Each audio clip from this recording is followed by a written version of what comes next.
Ayala effect and fan base behind me is gonna be funny. She's carrying the crowd, so it's gonna be interesting. At isang Nike marketing budget na, ayon sa mga fans na nag-circulate ng mga litrato sa social media ngayong linggo, ay iniulat na umaakyat na sa mga gusali sa New York City. Si Alex Ayala ay hindi ang pinakamataas na ranggo na manlalaro sa 2026 na US Open, hindi siya American, hindi siya Grand Slam champion. At gayunpaman, papasok sa pinakamalaking torneo sa kalendaryo ng Hilagang Amerika, siya ay naging isa sa mga mukha na pinili ni Nike na ibenta. Ang tanong na tahimik na kumikirkal sa WTA locker room ay tuwiran. Bakit siya? Bakit ngayon? At ano ang alam ni Nike na hindi pa nakikita ng ilang bahagi ng tour? Upang maunawaan ang laki ng taya, kailangan mo lang ng isang numero. Si Alex Ayala ang unang Filipina sa kasaysayan na pumasok sa WTA Top 20 at ang unang nag-angat ng WTA 500 trophy pagkatapos ng kanyang title run sa Mubadala City DC Open kung saan tinalo niya ang world number 3 na si Jessica Pegula sa final. Iyon ang on-court credential. Ang lahat ng ginawa ni Nike sa palaro niya sa huling 12 hanggang 18 buwan ay oversized relative sa conventional reading ng ranking na iyon. Ang investment ay hindi proportional sa standard top 20 rollout. Mukha itong maagang yugto ng franchise-level commitment.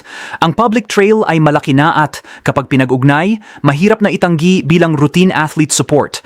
Noong Hulyo 2025, dinisenyo ni Nike ang isang custom na sampagita hair tie para sa paglabas ni Ayala sa Wimbledon Center Court. Ang sampagita ay ang pambansang bulaklak ng Pilipinas.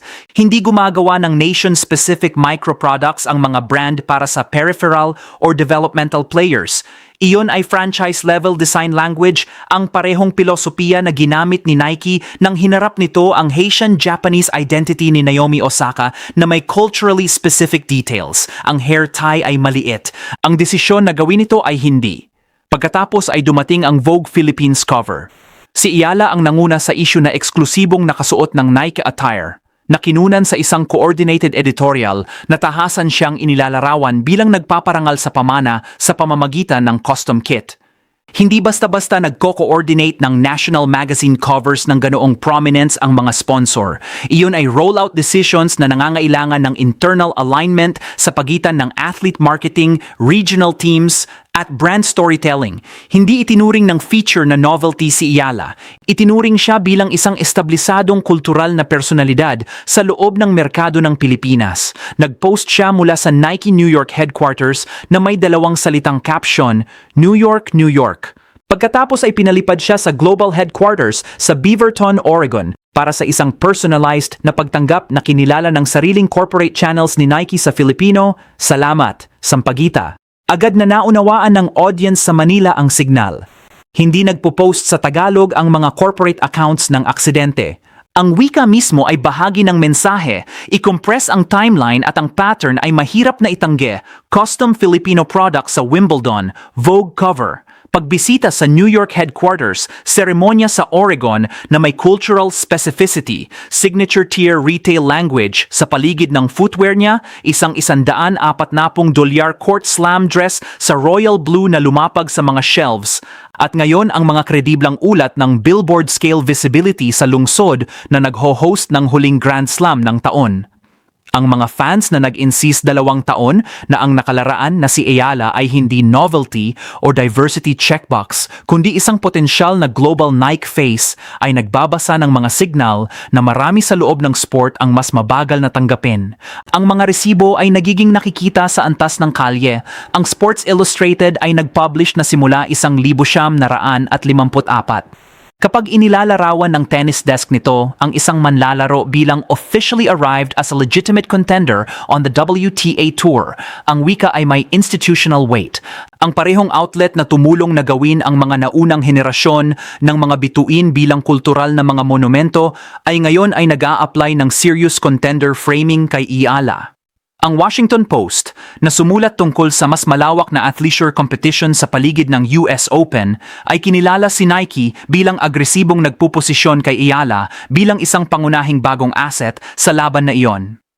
Kapag ang dalawang boses na iyon ay nagtatagpo mula sa iba't ibang anggulo, ang usapan ay hindi na limitado sa fan accounts or diaspora enthusiasm. Pumasok ito sa establishment layer ng American sports media. Ang desisyon ni Nike ay hindi lamang tungkol sa pag-angat ng isang atleta, ito rin ay tungkol sa heograpiya. Sa karamihan ng modern era ng tennis marketing, ang pinakamalaking franchise investment ng brand ay dumaloy sa mga American, Europeo at piling mga Hapon na atleta. Si Serena Williams, Maria Sharapova, Naomi Osaka. Ang Southeast Asia at partikular ang Pilipinas, isang bansa na may higit sa 100 milyong tao na may isa sa mga makabuluhang sneaker-buying diasporas sa mundo, ay bihirang itinuturing na core growth answer para sa tennis. Mukhang nagbabago na yon. Ang mga iniulat na billboards, kung magkakatotoo sa sukat na inaasahan ng mga fans, ay hindi lamang kumakatawan sa pag-angat ng isang manlalaro, kundi isang buong merkado na inaanyayahan sa usapang tennis sa isang bagong commercial volume. Alam na ng mga tournament director na si Iala ang nagpupuno ng mga upuan sa rate na lumalampas sa ranking niya. Si Nike ay nagsenyas sa pamamagitan ng produkto at placement na intensyon nitong pagmamayari ang commercial expression ng demand na iyon. Ang kalendaryo ay puno ng mga checkpoints. Ang 2026 na US Open ay tumatakbo mula huling Agosto hanggang kalagitnaan ng Setyembre. Ang mga exhibition appearances at main draw schedule ni Ayala ay nakaposisyon na bilang mga nakikitang marketing moments. Ang mga susunod na product drops, kabilang ang karagdagang colorways ng Vapor line niya, ay magsisilbing karagdagang proof points. Ang bawat isa sa mga event na iyon ay isa pang pagkakataon para si Nike na subukan kung gaano kalayo ang imagery at merchandise ay makakapag-travel. Ang mga tournament director ay nanonood kung sino ang nagpupuno ng mga upuan, ang mga brand ay nanonood kung sino ang nagpapatakbo ng produkto at sino ang nag-generate ng usapan sa mga merkado na dati ay underactivated. Ang on-court record na sumusuporta sa taya ay totoo, ngunit hindi kumpleto. Pagkatapos ng isang dramatikong first-round comeback sa isang naunang US Open, nakabawi mula 5 sa isa down sa isang deciding tiebreak laban sa isang mas mataas na seed, lumabas si Ayala sa ikalawang round. Hindi siya nagtago sa resulta. Nag-post siya ng isang nasusukat na note tungkol sa pagtupad ng mga pangarap kahit sa mga mahirap na araw. Sa loob ng ilang buwan, hawak niya ang isang WTA 500 trophy sa Washington pagkatapos tinalo ang isang top 3 player sa final na nagtatapos sa isang bagel sa ikatlong set. Ang arc mula sa maagang Grand Slam disappointment hanggang sa isang career first title ay maikli. Ang resilience na iyon, ang kakayahan na absorbin ang isang nakikitang pagkatalo at pagkatapos ay mag-produce ng pinakamahusay na linggo ng kanyang karera sa maikling panahon, ay bahagi ng package na pinag-iimbestahan ni Nike. Ang mga commercial campaigns ay nagpo-prefer ng mga atleta na makakaligtas sa mga hindi maiiwasang mahirap na araw nang hindi bumabagsak ang narrative. 2 salita sa Instagram. Isang sampagita hair tie sa center court. Isang tie-break na nabawi mula sa isang halos walang pag-asa na posisyon. Isang Vogue cover. Isang pagbisita sa Oregon na kinilala sa Filipino. Isang royal blue kit na nakasabit sa mga stores sa $100 at $40. At ngayon ang posibilidad ng imahe niya sa mga pader ng lungsod na nagho-host ng huling major ng taon. Hindi inilagay ni Nike si Alex Ayala sa gitna ng mga elemento ng kampanya nito sa US Open dahil lamang sa ika-20 siya sa ranking. Ang ranking ay totoo at pinaghirapan, ang pinakamataas na naabot ng anumang Filipina player. Ngunit ang investment ay mas malaki kaysa sa numero. Mukhang nagdesisyon si Nike na siya ay isang viable face para sa isang merkado na hindi pa ganun kaari ng brand sa tennis terms.